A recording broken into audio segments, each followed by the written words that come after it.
And I'd like to thank everyone for your enlightening presentations. I have received a lot of questions so far, but if you have questions and would like to have us try to address them, please type them into the chat box. If relevant, include the speaker to whom you're addressing the question. And please note that due to the limited time we have till 1 p.m., we may not be able to get to all of the questions that have been submitted. Okay. So I'd like to start with a question that's aimed at the entire group. And it's somewhat about scale, but also about sectors. The question is, for which food system transformation approaches are multi-sector coordinated actions most important? So for example, versus individual companies taking action, individual associations taking action, maybe government agencies taking action, or specific states or local governments taking action, and so on. So to what extent do we need to coordinate, work together, and to what extent can we have some success individually? The floor is open.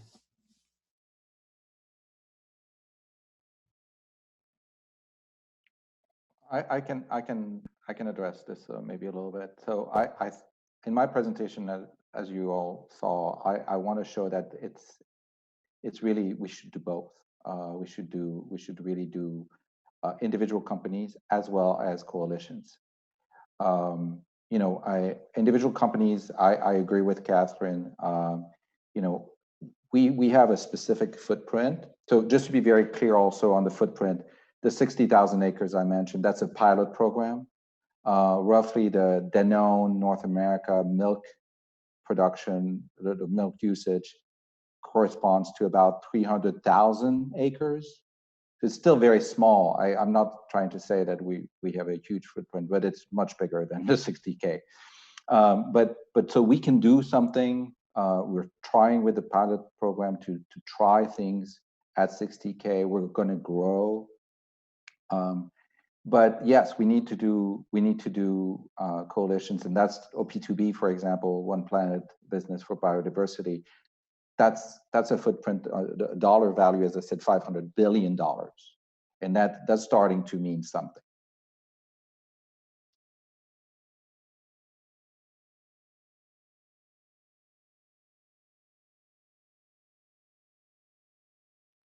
Would anyone else like to comment on that question? Or to comment on each other's comments too. That you're always welcome to comment on something someone else just said. Yeah, I could go. I think there's a question around internalization of external costs. I think it's an important sort of question, right? In the sense that a lot of the food system challenges that we have today are sometimes hard for individual actors within the food system to internalize by themselves, right? And in those cases, I think you'd have to sort of figure out ways in which you would actually form a coalition or get multi-sector collaboration so that I think you're able to sort of create mechanisms that allow that individual actor to internalize costs, right? For example, we're doing this work on, let's say, replenishment of water, right, and stressed water basins, right? If you take that as an example, right, often I think it's a very expensive pursuit to replenish water in the water tables.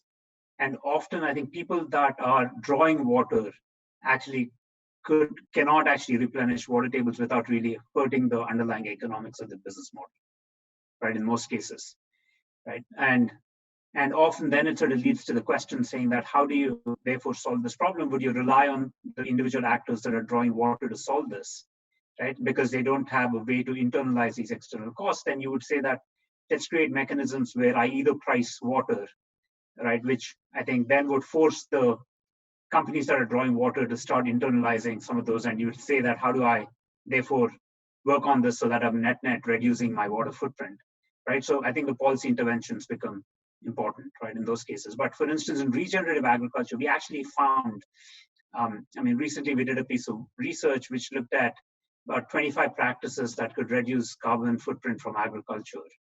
And of those, we found that half of them pay for themselves over a period of time, right? In the sense that I think companies that implement them or farmers that implement them could actually reap returns from those practices. And in those cases, they don't really have to rely on external actors to make that work. So they could do it by themselves because they can internalize those costs effectively.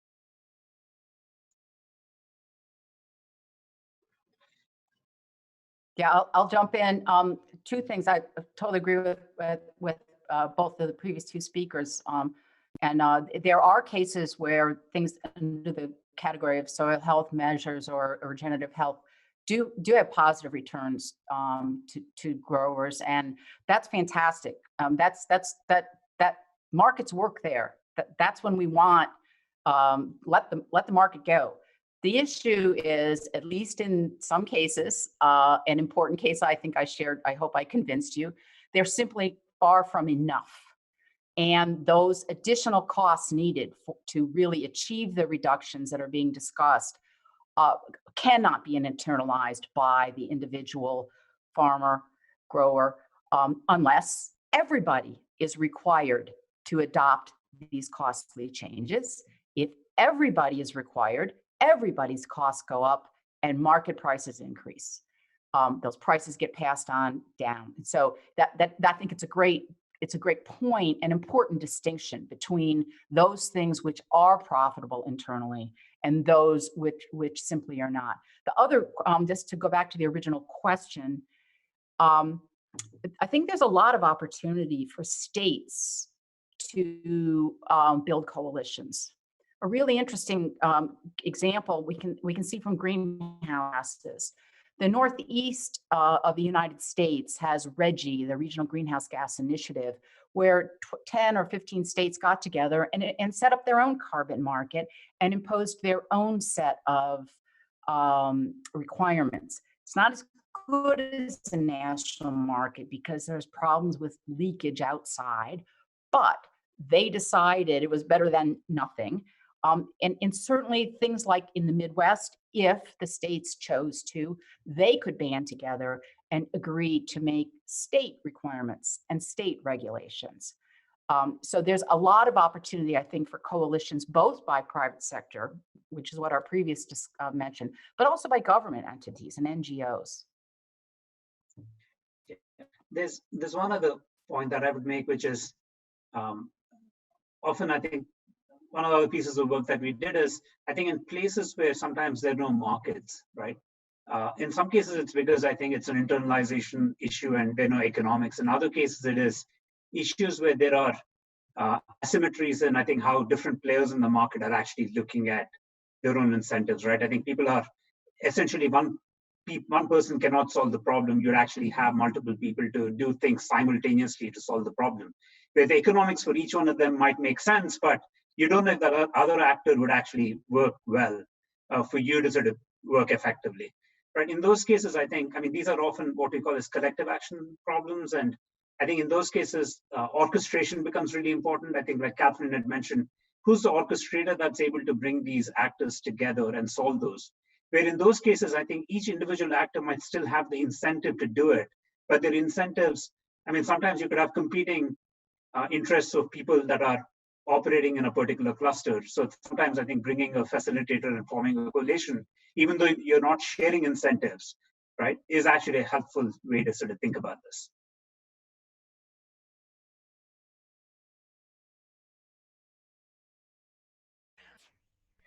I'm going to ask another question, sort of on the same theme, but picking up on the issue of scale. And the question is that much of this portion of our workshop that addressed food system transformation is focused on the changes that can and have been made by large corporations, which of course can play a key role. But what is the role of smaller scale farming operations and advocating for agroecology in smaller communities, and supporting and leveraging local and indigenous knowledge that also has the potential for transformation in this arena? So looking at, that I agree with the questioner that this was not addressed as much. So what might you add on that topic to any of the speakers? I'm happy to say that for Horizon Organic, we have the farms that produce the milk, can go from 20 cows, mostly in the Pennsylvania Amish area, which is a huge producer shed for us, all the way to 6,000. That I'm talking organic only there. Then we have the more conventional ones where 1,400 or 4,000 cows. That's not unknown, but in the organic field, we can go as low as 20.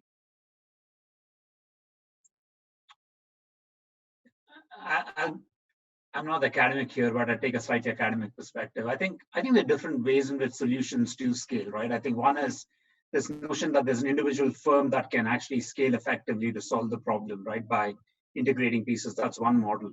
There's another model where you'd say that, listen, it's actually replication, right? I think some models that work in some places, you'd replicate in other pockets and adapting for the changes.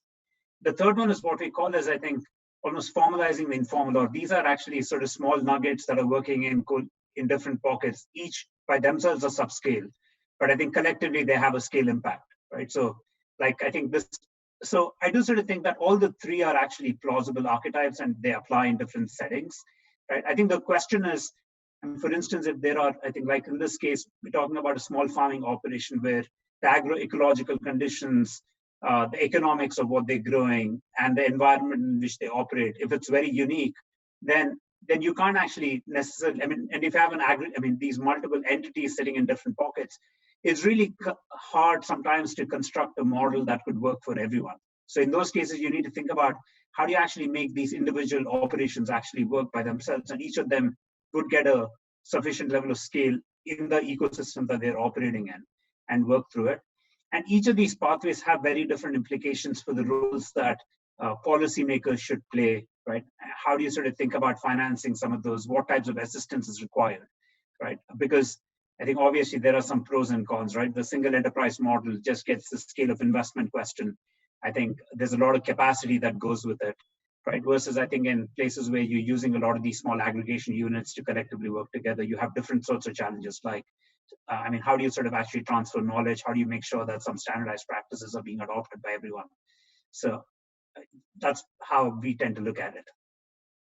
I can build on what Pradeep was saying, not in the US, but elsewhere in the world, where we have very, very small holders that are producing milk for us.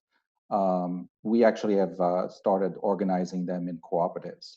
That we don't control the cooperatives, but we just tell them how to do it, and then we enable them creating their own co-op. And that's a little bit to, the little nuggets, as you were saying, Pradeep, like making sure that that way, as a co-op, they have much more impact. And then we can partner with them and suggest, better sustainable practices.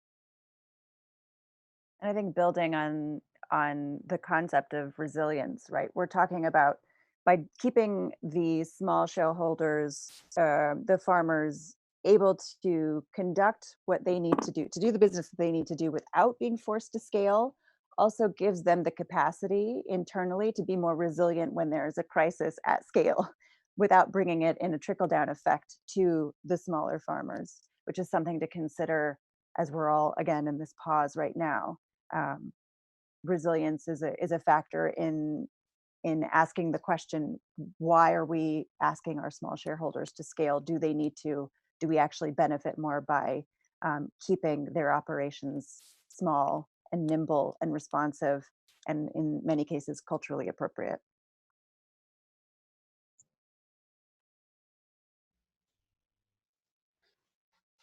We're going to comment. Oh no, you're muted, Pradeep. I want to follow up with on this question of smallholder agriculture, and ask, in the experience of many industrialized countries, there was an exit from agriculture, of course, as farm size and farm scale increased.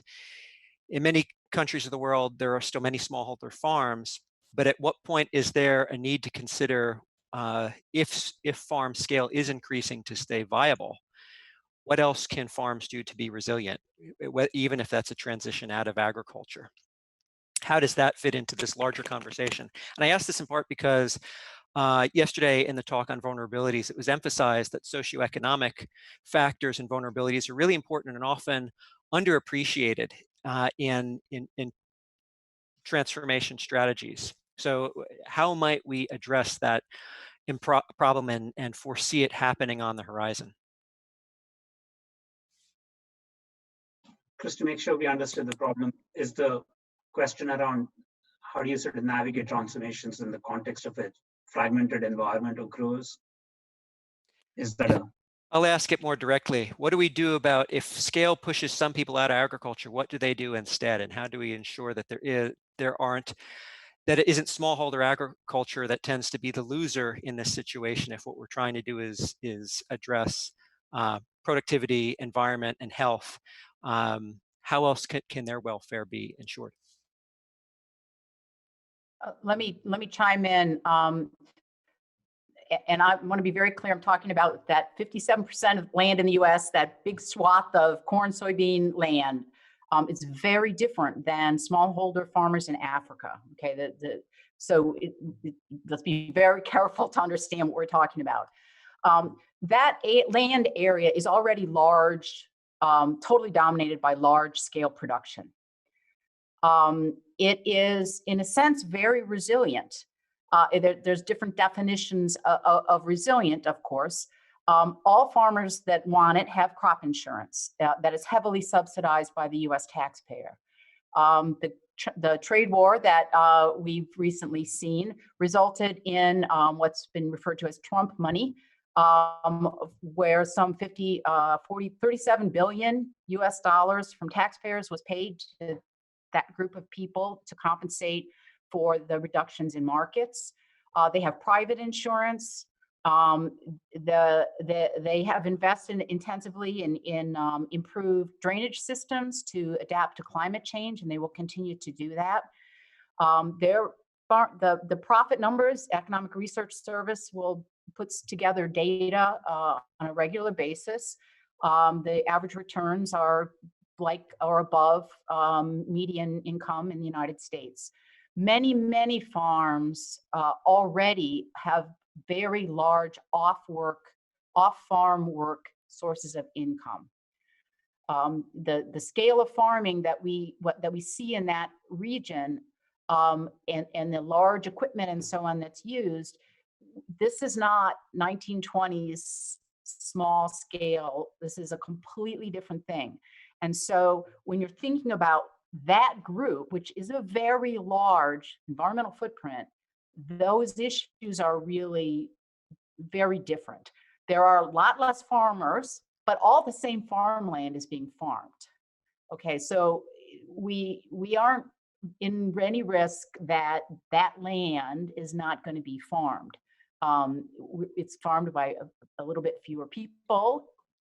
There's 97,000 farmers in Iowa, multiplied by, so there's still 500,000 farmers farming that land, but a great many of them work off farm. They have a lot of insurance programs. I'm not saying their life is easy. Please don't get this wrong. But they are competitive business people, like small restaurants, like all the other, and they have struggles. But when you look at the aggregate data, they're doing okay. Small shareholders in Amish country, whole different thing. Philippe knows about that, not me. And in the rest of the world, massively different. They don't have too many nutrients in Africa. They don't have enough. So it's just really important to keep context in mind in all of these conversations. Sorry, I went on longer than I probably should have. Yeah. Two other sort of points, Chris. Often, I think traditionally it's true that, even in fragmented land holdings in places like Africa, effectively the question is that, is the entity too small for them to achieve the level of productivity that you need or implement the interventions, right? That's sort of the cost. That's one of the challenges.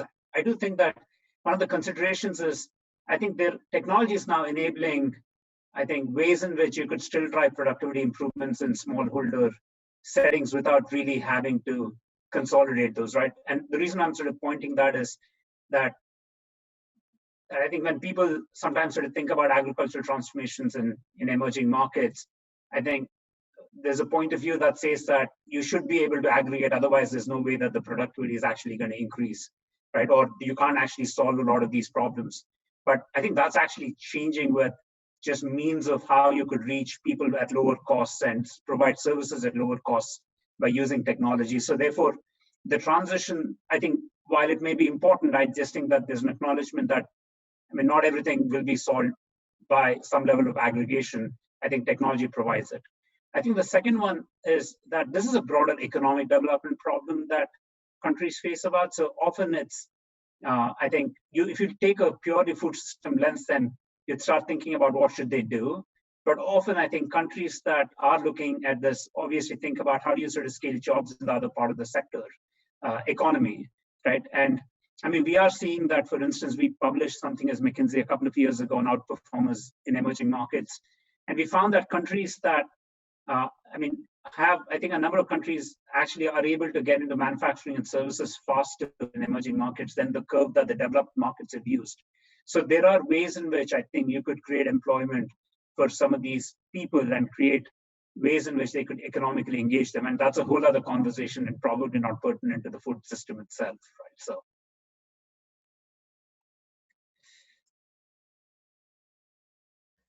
Thank you all for commenting on that. I'm going to shift gears for a little bit. We have a question that was directed specifically to Hildreth, and it's in a totally different realm. So as a young person who is entering the workforce at a time when equity and inclusion is finally taking center stage, do you have any recommendations about how to keep this momentum and integrate structures of co-creating knowledge within work?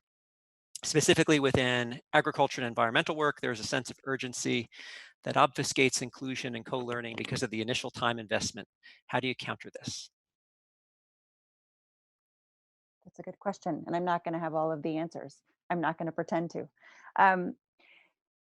It is true that, like many things, equity and inclusion can be used as buzzwords, right? And they're certainly floating around more these days, but the actual practice of equity and inclusion is difficult. And it takes time. And so the first response I would give is that we aren't going to have a more equitable and inclusive food system overnight. And that transformation is going to take many, many, many, many, many years. And I'm glad that we have young people who are coming into the system with this at the forefront, because that's really crucial.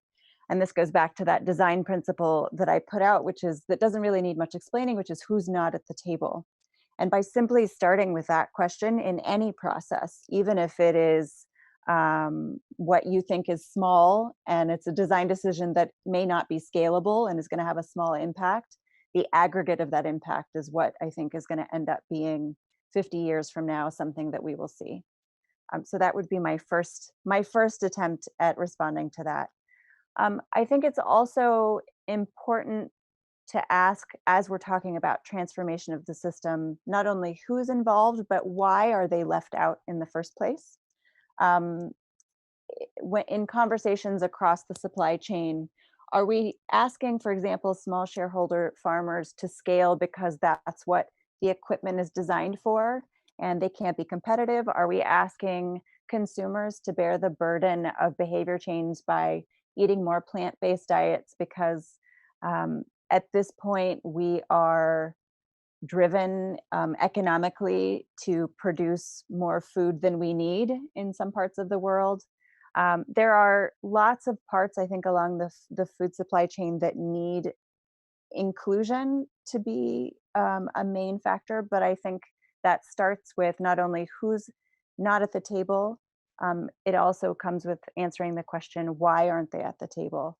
And that requires that sort of broad system thinking, because it's likely that things have been designed in a certain way. And this goes to Erica Hall's Design 101 curriculum sentence, right? Like before something new comes up, we need to look at the old ways. Why are things the way they are right now? And who's had a hand in deciding the way those things are? And who hasn't been part of those conversations? That's a sort of broad response to it, but it's going to take time, I think, is the most important part. I'd like to follow up on this theme of behavior change because we had several questions related to the consumption side of the food system transformation. So I'll start with one of them, which is when it comes to behavior change, I see great potential in having behavior change specialists on boards in every business or organization working on food system transformation, particularly those who work in the nutrition field like dietitians and nutritionists. I don't currently see many of those opportunities. Where do you see behavior change specialists in dietary patterns being able to fit into and be leveraged in this conversation? The conversation, I think, being about food system transformation. And that was to everyone, I mean, or to anyone who would like to answer. Yeah, I mean, we did this work, which is, I'll get into a bit of tangent, but I'll get to the question. I do think that the big problem with food is that it's often closely linked to the social occasion under which food is consumed, right? So the reason I'm sort of pointing that is when you sort of fundamentally try to sort of solve the food problem, I think in terms of how people are consuming, you need to actually sort of find a way to disconnect, I think, the act of food consumption from the social act that often goes with it.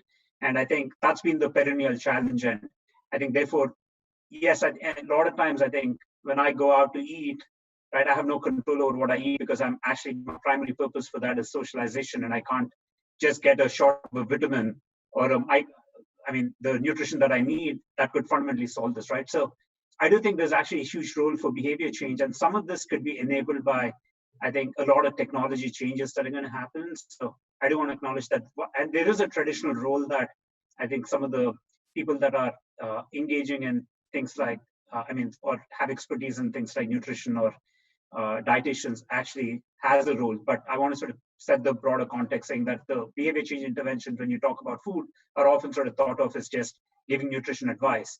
And I think it's actually far more fundamental that you need to sort of think through. Now, specifically for the nutritionists, I do sort of think that a large part of the nutrition question, I mean, one of the big areas of innovation is around personalized nutrition. That is going to be more and more important. I think with advances in science, I do think that in very short amount of time, you would actually, in the next 5 to 10 years, you'd be in a position to be able to tailor diets to, I think, the human biome, right, and the human genome, right? And there are a lot of sort of advances that are going on. And I do think it opens up career opportunities for both dietitians and nutritionists, right? Because you'd end up sort of becoming a fairly central part of actually engaging with that change, and you'd be enabled by a lot of technology, right, that's progressing on understanding the human biome and the food science. So I think bringing those together, I think, at least in my view, is going to open up a whole bunch of opportunities for people that specialize in that space as we move forward. So I agree exactly with what Pradeep was saying. Absolutely. I think from very specifically for Danone North America, one of the things, and I think some of my team members are on this call, on this webinar, one thing we are pushing at the policy level through the dietary guidelines is the adoption of the flexitarian diet and that dietary pattern. It's still encompassing of animal protein, definitely, but it's got an even greater emphasis on, not greater, but it's just bigger than currently, emphasis on plant-based nutrition also. So it's not one or the other, it's both dairy in our case and plant-based at the same time, while managing calories at the same time. So, you know, reduction in our portfolios of the amount of sugar, still maintaining the positive benefits of milk or fortification of soy beverages. The point I'm making here is behavior change for us takes two angles. One is policy, so we're pushing from a policy angle. And the second part is offering to what is absolutely not a single monolithic consumer. We're offering to different types of consumers, different things that they will like and they want. And that's something, you know, I moved to the US 37 years ago. And 37 years ago, it was pretty much a very standardized food. Everyone was pretty much eating the same way, except for the hippies and whatnot, maybe. But then now, I think our marketers really spend a lot of time understanding the different tribes within the consumer base and designing products that are really geared towards what their expectations are. And that will help them, implement behavior change from their dietary patterns. I hope it makes sense. I'll jump in super fast as a dietitian who started out handing pamphlets to pregnant women saying, here's how you integrate more iron into your diet. It doesn't work. and the reason why food is the most intimate choice, your choice of food, right? It's one of the most intimate choices you're going to make every day. And this is Claude Fischler, who's a French anthropologist, who's done an extraordinary amount of work on food and self and identity. And to Philippe's point, when we talk about food and behavior change and the role that dietitians play or that behavior change specialists play, what we're really talking about is understanding and digging into the psychological reasons why we need food in the first place, which goes far, far beyond our nutritive needs. And one of the ways, I think, to the question about, how do we integrate behavior change in different sectors of the food system, something to think about is that we are talking about policy, or we're talking about our environments, our food environments. As consumers, our food environments are often our workplace, our church, our home, and our schools.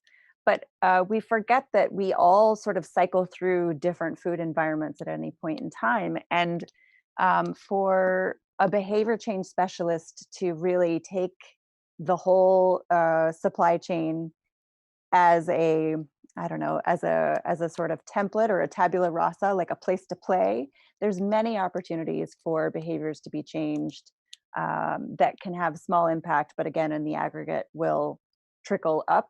And this is the reason why I'm saying this is the dietitians and nutritionists have often been saddled with the burden of changing behaviors on the consumer side of the food supply chain. And I think what this question is getting at is where can we start to stick some of that behavior change methodology backwards, which will be crucial to some transformation.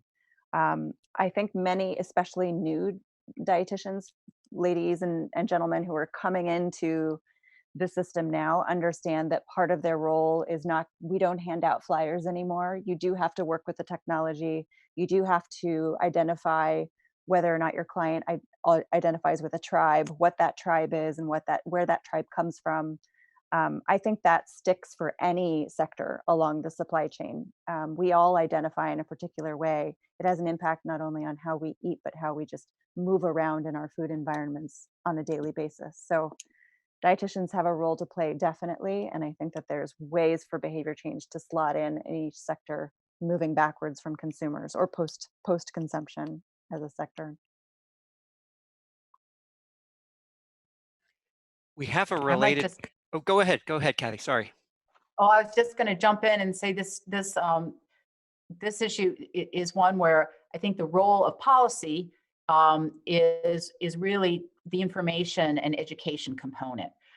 So the food, all the information we get from USDA about healthy diets that Philippe was talking about is really important because government hopefully can be trusted to be a honest broker. And we want to be sure that claims about health and certification programs and so on are reasonably accurate. And so that's an important role for government.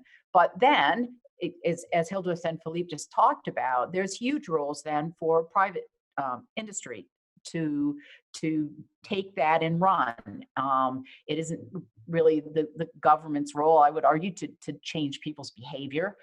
It's to provide information, it's to understand, but people need to be allowed to make their own choices and so anyway, it strikes me that I'm just trying to make the point that the role of government here to me is very clearly in the sort of information education provision, not more direct taxes or other things to change behavior. That should be left to people's decisions. Can I build on that with just one more piece, just a small one? Number one, really fast, and that's an old thing. It's 2013. We reduced by 25% the total sugar in our Danimals drinkable for kids. We did not tell anyone. We changed the label because we had to change the label because the new nutrition profile. We didn't tell anyone until after it was 2 or 3 months after we had done that. And that was on purpose because we didn't want the psyche of just like, the kid is not going to like it, whatever, from the moms. It went very, very well. And moms were actually happy that the kids were still eating it. And the other big thing, I think you were, Hildreth was mentioning WIC. I think WIC, the fact that the pamphlets don't work, I completely agree with her. But the fact that the WIC is such an important piece because the nutrition profiles of all the foods that are available under WIC is very, very, very strictly based on the NASM report on that, or the different scientific reports. And that's really important to change behavior in that case, sort of stealth-wise, a little bit, but still. There's a few follow-up questions. I'm going to use one that came in that's about policy. And kind of building on Kathy's comment, but I think it's open for anyone to comment on. The question is, in the food and nutrition world, policy often appears punitive. So how can this change such that it facilitates behavior change? So, kind of acknowledging what Kathy said about there being wanting for people to have agency about what they eat and not dictate what they eat, but also, so what is the role in helping behavior change?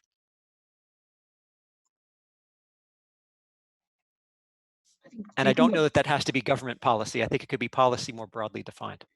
Yeah, I mean, so what's interesting is we're working at the food company and we were asking this question as to why people making the dietary choices that they're making, right? And I think one of the big things that you discover is often people don't actually have good information to make the choices, and there's just a lot of false claims in the industry, right? Like, for instance, I don't know if you know this, the dietary supplements.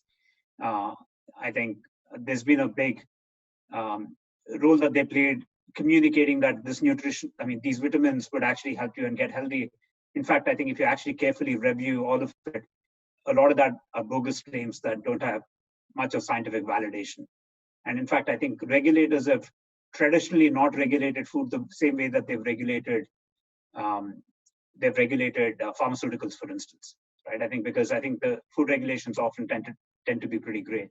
So one area that I see policy make is, how do you actually use regulations to make smarter choices around things like labeling, for instance, which could have a huge behavior change component, right? How do you actually reduce the amount of false information that prevails as to what are things that actually work and not work, which is the information role that Kathy was speaking about, right? I do think that those are critical roles. You don't have to necessarily ban sugars or cut portion sizes. I think those are important, but I do think some level of transparency through labeling and information dissemination could go a long way in changing, I think, how consumers make dietary choices. Yeah, I'll agree with that. A couple comments. I think really we're really in the US, we have a great system with the nutrition facts panel. That is, and just the new version is extremely clear for consumers to see the amount of calories and the added sugar labeling and all that. It also it's also food manufacturers we need to improve the portfolios that we have, and that in and of itself will be very important.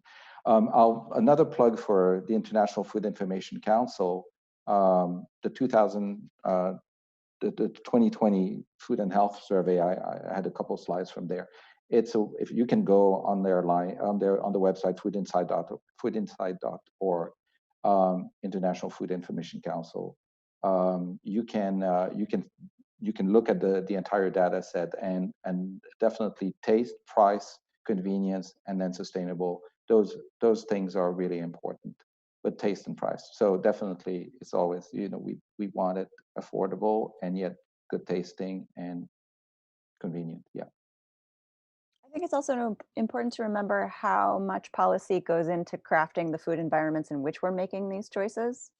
I think, Philippe, I will respectfully disagree about the nutrition facts panel. I agree that it's great that we have this standardized way of expressing information, but knowing the information doesn't mean we act in a certain way. We can certainly be exposed to it. But for example, if you're standing in an aisle and you're trying to decide between a slightly more healthy item and a less healthy item, it's less likely that the nutrition facts panel is going to be the thing that prompts you to that decision, particularly in times when you're stressed or distracted or busy, which none of us are right now on this call, I'm sure at all. And I think that we're probably all super relaxed at this very moment in time in the world. And when we are stressed, distracted, and busy, we fall back on our emotional needs. And so policy actually helps shape the environment in which we make these choices, whether that's policies for how we are representing information, but also how we are putting food on a shelf in a grocery store and how much information is available, whether that is the food that is available to us in schools, for example. School food policy is a massive food environment debate that we can talk about. So I think to the question about how to make policy not punitive and how to help in behavior change with policy, it becomes a balance, right? And this goes back to Jessica Helfand's idea that design helps you balance things. There can be, in fact, because we're talking about emotion, there can be ways to use policies that are slightly more punitive as long as they're balanced, say soda taxes. If they're slightly more balanced with something that is incentivizing and motivating.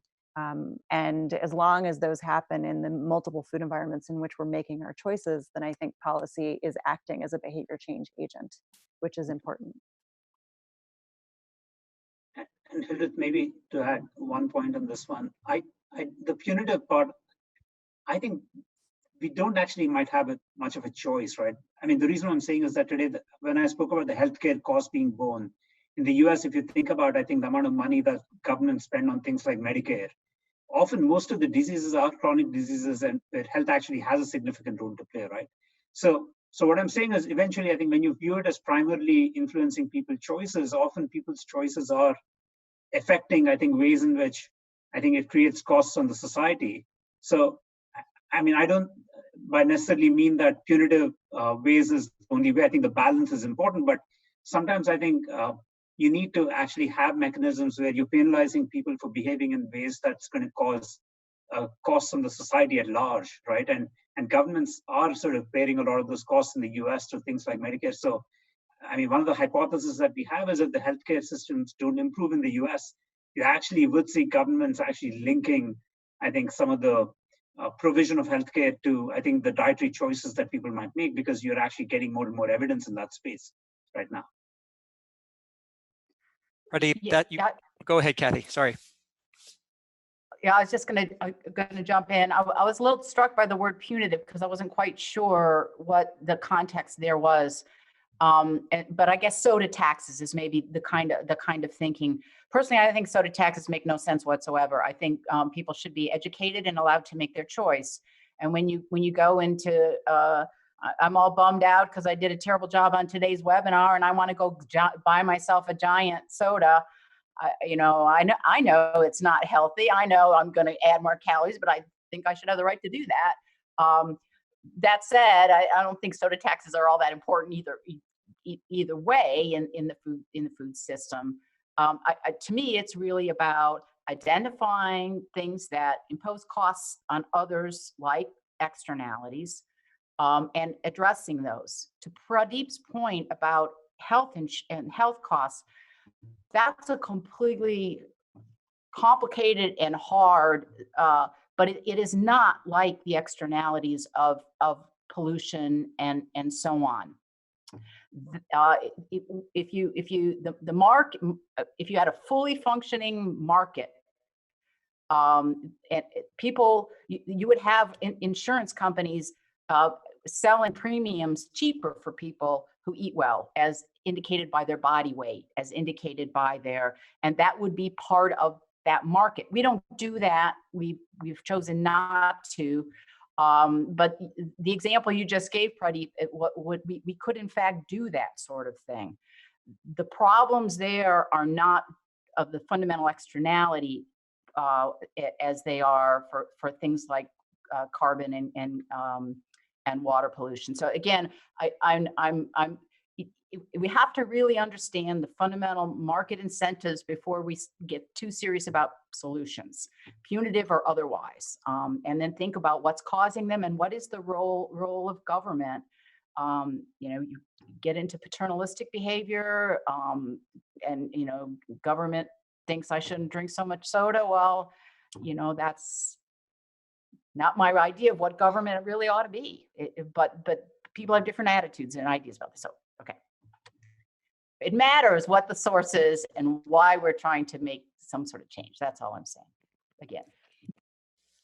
We've already gone down this road, but I think I'll pose the question since we're already discussing it. A question that came in from the audience was the parallels with necessary transformation in healthcare systems are profound, not surprisingly. The main issue is aligning financial incentives with the right outcomes. So should we work both on health and agriculture system change together? So we kind of started discussing this already, but I'll throw it open for more comments.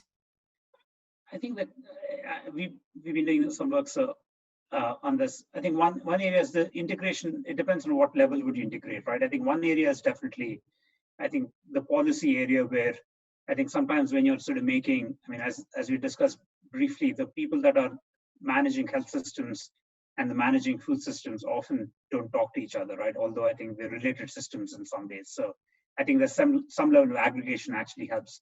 Like I know, for instance, there are several countries now that are setting up cross-functional policy bodies, like nutrition working groups that are able to sort of bring some of the health thinking with some food thinking together and actually design interventions. So I think that's one area that I see. The second area is I think this intersection between healthcare, especially health payers and food is another interesting one. I think there are some good, like Kathy was mentioning, it doesn't have to be the government, but I think health insurers, could they play a role? And we're also seeing emerging models there. Discover in South Africa. It's an insurance company that actually gives you a card where you get benefits for every time you buy healthy products in supermarkets, right? You get incentives for going to the gyms. Every time you log in, it actually lowers your premiums. So I think there are interesting business models that are evolving that are coming from the private sector that could be pretty interesting. Where I think especially the payments and how do you sort of solve for it for health behaviors, right? But large scale integration otherwise is generally harder, right? I think over a period of time, as consumers are making better dietary choices, then eventually it'll percolate back to what producers will grow, right? I think today, for instance, there's a big problem in dietary diversity because 80% of the production in the US is focused on sort of soy, wheat, rice, and what's the other one? Corn, of course. So effectively, I think some of those choices will start trickling once I think people make changes. So I do see eventually these will converge, but I think the points of convergence, I don't know if I'd be heavy-handed in trying to converge them as where I think I see points of intersection where we could start some activity and then things would progress.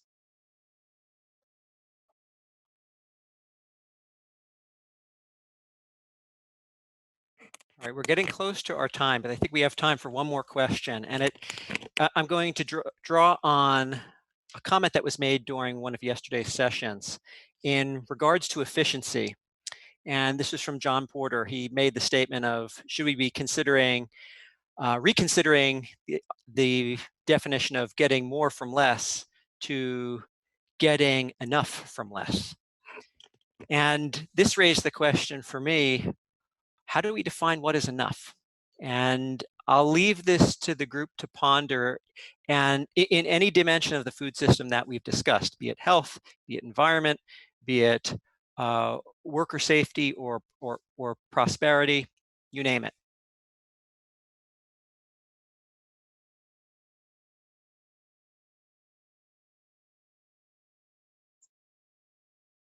I will just jump in here very briefly to say that the concept of enough in the current food system gives me pause because we waste so much of the food that's currently in our system. So to the question of what is enough, I think we already have the answer. We know that we have enough food in the food system to feed the people that already exist on the planet. It just becomes a distribution question. It becomes a logistics question, right? It becomes a policy question, to Catherine's point earlier. So I provoke that question with this sort of like sub to it, which is that we know that we can produce enough, and we have the numbers to show that we produce enough for the people that exist on the planet. So how does that change? I guess how does that change the question? Go ahead. I can try to. So it's a very good point. Enough for less. It's very important to realize that. Let's be clear. You have many Americans, very specific in this country, who don't eat enough sufficient amount of calories. I mean, I'm not even going. They're not even eating well, but they're suffering from hunger. But it's also the type of foods they're consuming is unfortunately not always the greatest, and certainly not nutrient dense. So the point I'm making here is that it's enough. So maybe we do definitely need to reduce the calories in intake, but at the same time, we do need to maintain, and in some cases, some parts of the country, we do need to increase the vitamins, the calcium. I mean, there are so many potential deficiencies. We're talking about calcium deficiency and bone health the other day in another group. I don't want to pick on one particularly, but that's one that we're familiar with. You're also talking about, mentioning the microbiome. There's a whole discussion over the impact of fermented foods and foods with live and active cultures in them, with regard to the health of the microbiome and gut health. So you have a whole bunch of things. It's still, I agree with whomever was asking the question. We can certainly reduce the amount of calories that are consumed. We need to have more nutrient dense foods, definitely also, and this based on a lower environmental footprint. That would be so. Yes, but I'm not sure I'm answering the question. But I agree with the concept overall. I had a slightly different take. My first question, I mean, the way my head went to is there a trade-off between productivity and other outcomes, right, on the farm? I mean, that's another interpretation of the question. And I do think that one thing that's interesting is traditionally there has been, right, you produce more with less crop protection chemicals and fertilizers, which create environmental harm. So should you actually trade off productivity with, I think, other outcomes?